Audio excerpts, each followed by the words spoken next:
This channel does not promote any violent, harmful, or illegal activities. All content provided by this channel is meant for an educational purpose only. UEN Jaipur is a perfect target for prospective students aspiring for good jobs, good education with future-ready skills. দুজন বাংলার বাসিন্দার কাছে NRC notice এসেছে। মাথাভাঙার নিশিকান্ত দাস এবং ফালাকাটার অঞ্জলি শীলের কাছে notice এসেছে। নিশিকান্ত দাস বলেছেন তিনি অসমে কাজ করতেন, তিনি কি অসমের ভোটারও ছিলেন? আর অঞ্জলি শীল বলেছেন তার বাপের বাড়ি অসমে, বিয়ের পর থেকে এখানে। তৃণমূল দুজনকেই পাশে থাকার আশ্বাস দিয়েছে, কিন্তু প্রশ্ন তো একটাই, যদি নথি সবই ঠিকঠাক থাকে তাহলে দুশ্চিন্তাই বা কিসের, আর পাশে থাকারই বা দরকার কিসের? এনআরসি নোটিশ পেয়েছেন মাথাভাঙার নিশিকান্ত দাস। বাড়ি কোচবিহারে হলেও নিশিকান্তর অসম যোগ রয়েছে। কাজের জন্য গুয়াহাটিতে গিয়েছিলেন 3 দশক আগে। তখনই বাংলাদেশি সন্দেহে নিশিকান্তকে ধরে অসম পুলিশ। মানে কি কারণে আসলো? আমি গুয়াহাটিতে কাজে গেছিলাম। আমাকে সন্দেহ বাংলাদেশি মনে করিয়া আমাকে পুলিশে নিয়ে গেল। কবে কাজে গেছিলেন? এটা 28-30 বছর হয়ে গেছে। 2001 সালে নিশিকান্তকে এনআরসি নোটিশ ধরায় অসম। সেই নোটিশই আবার এসেছে। নথি নিয়ে অসমেও গিয়েছিলেন ডিম বিক্রেতা 72 বছর বয়সী নিশিকান্ত। যদিও এনআরসি কর্তৃপক্ষ সন্তুষ্ট হয়নি। না, এই সমস্ত হবে না, তোমার বাবার লিস্ট লাগবে, ভোটার লিস্ট। তারপরে আর আমি চলে আসলাম, অতটুকুই আমার। বাবার ভোটার লিস্ট আছে? বাবার ভোটার লিস্ট আছে। মানে পাইছেন খুঁজে? হ্যাঁ, পাইছি। এনআরসি নোটিশ পেয়েছেন আলিপুরদুয়ারের ফালাকাটার অঞ্জলি শীল। তারও অসম যোগ স্পষ্ট। বাপের বাড়ি ধুবড়িতে। রাজনৈতিক দল নয়, গেলে অসম ফরেনার্স ট্রাইব্যুনালেই যাবেন বলছেন অঞ্জলি। কোনো রাজনৈতিক দলে আমি আগেও যাইনি, এখনো আমি যাব না। আমার যাওয়ার হলে আমি জিনিসটাকে, আমার যে নোটিশটা আমার জন্য আসছে সেটাকে আমি আগে যাচাই করব, তারপর। অঞ্জলির এনআরসি চিঠি আগে ভাইরাল হয়েছিল, তারপর অঞ্জলি নোটিশ হাতে পেয়েছেন। উত্তম কুমার ব্রজবাসীর মতো মাথাভাঙার নিশিকান্তও বলছেন চিঠি এসেছে মাস কয়েক আগেই। নোটিশটা আসছে মোটামুটি 1.5-2 মাস হয়। এতদিন কেন চিঠির কথা প্রকাশ্যে আসেনি, প্রশ্ন আরও জোরদার হচ্ছে। ইটাহারে তৃণমূল বিধায়কের রেসিডেন্সিয়াল সার্টিফিকেট ইস্যু নিয়ে রাজনৈতিক চর্চা চরমে। ভিন রাজ্যে বাঙালি হেনস্থার অভিযোগে পরিযায়ী শ্রমিকদের বিশেষ ক্যাম্প করে রেসিডেন্সিয়াল সার্টিফিকেট দিচ্ছেন তৃণমূল বিধায়ক মোশাররফ হোসেন। নথির জন্য ক্যাম্পে ভিড় আতঙ্কিত পরিযায়ী শ্রমিকের পরিবারের লোকজনের। এমএলএ মোশাররফ হোসেন মহাশয়ের কাছে আমরা দ্বারস্থ হয়েছি। তিনার কাছ থেকে একটা আমরা রেসিডেন্সিয়াল সার্টিফিকেট নিয়েছি। এটা নিয়ে আমরা থানাতে দিব, হয়তো পুলিশ ভেরিফিকেশন হবে।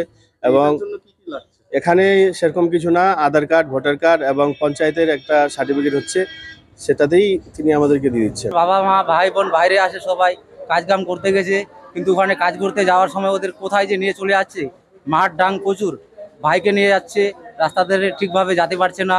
বাইরে দাদা আছে, দিল্লিতে মারধর করছে। এই যে বাইরের লোকে বাঙালি বলেই যে ইয়ে করছে, বাংলা কথা বললেই ধরছে। বিধায়কের এই পদক্ষেপেই প্রশ্ন উঠছে, শুধু আধার বা ভোটার কার্ডই কেন, জমি জায়গার দলিলের মতো পোক্ত স্থায়ী বাসিন্দা হওয়ার নথি কেন নেওয়া হচ্ছে না? প্রত্যেককে না চিনে কেন রেসিডেন্সিয়াল সার্টিফিকেট দিচ্ছেন বিধায়ক?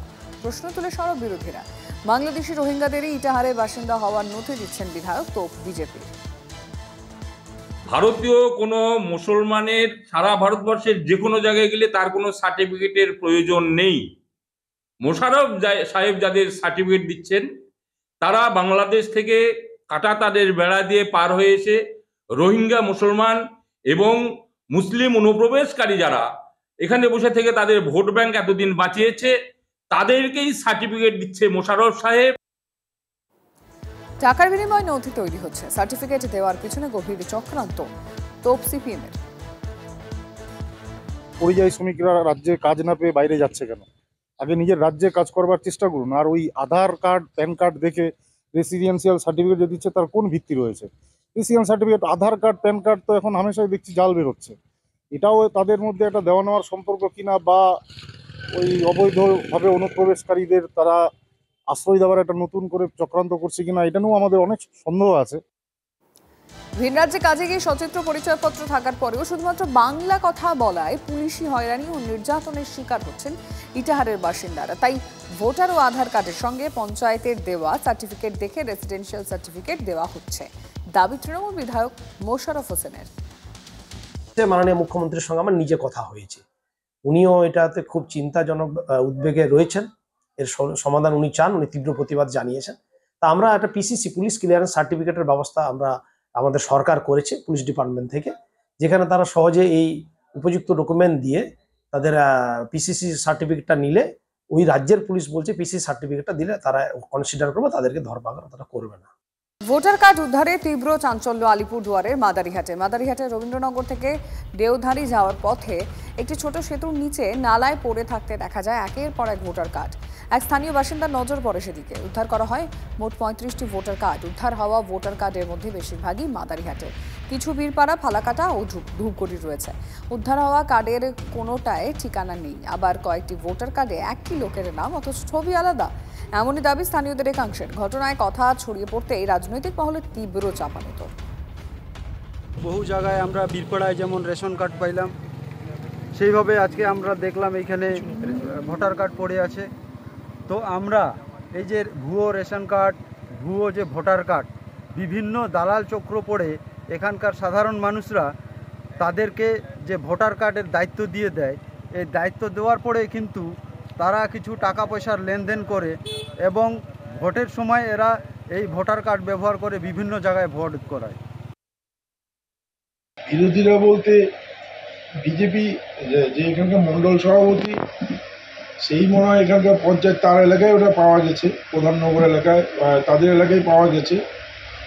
এখন এটা ভুয়ো না অরিজিনাল সেটা নিশ্চয়ই প্রশাসন দেখবে।